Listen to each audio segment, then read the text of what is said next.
Hello అందరూ ఎలా ఉన్నారు? ఈరోజు మేము చూపించే రెసిపీ ఎంతో ఈజీ అండ్ టేస్టీ అండ్ మీ అందరికీ తెలిసిన పుదీనా రైస్. మీ ఇంట్లో ఏమీ లేనప్పుడు చేసి చూడమని చెప్పను కానీ మీ ఇంట్లో అన్నీ ఉన్నప్పుడే ఒక్కసారి ఈ సింపుల్ పుదీనా రైస్ని ట్రై చేసి చూడండి. ఇంకా ఆలస్యం లేకుండా రెసిపీలోకి వెళ్ళిపోదాం. ముందుగా పుదీనా ఒక పెద్ద సైజ్ కట్టను ఇలా శుభ్రంగా కడిగి తీసుకోవాలి.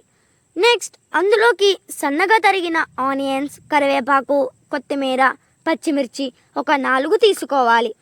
నెక్స్ట్ పుదీనా ఆకులని మెత్తని పేస్ట్లా చేసుకోవాలి. ఇప్పుడు వెడల్పాటి గిన్నెని గ్యాస్ స్టవ్ మీద పెట్టుకోవాలి. దానిలోకి ఒక స్పూన్ నెయ్యిని, ఆయిల్ని వేసుకోవాలి. ఆయిల్ హీట్ అయ్యాక చెక్క లవంగాలు, బిర్యానీ ఆకు, జీడిపప్పు, షాజీరా వేసుకోవాలి.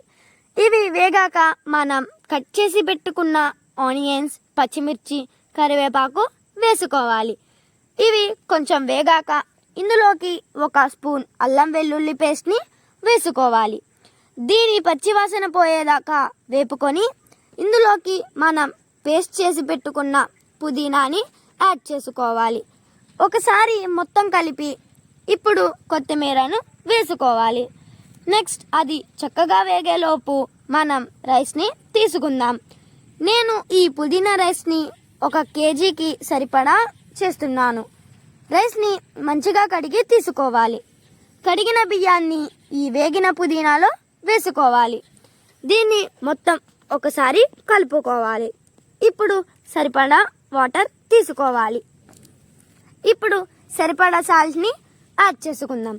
మొత్తం ఒకసారి కలిపి ఒక ½ an hour medium to high ఫ్లేమ్లో ఉడికించుకోవాలి. ½ అన్ అవర్ తర్వాత చూడండి, మన పుదీనా రైస్ రెడీ అయిపోయింది. చాలా బాగుంటుందండి.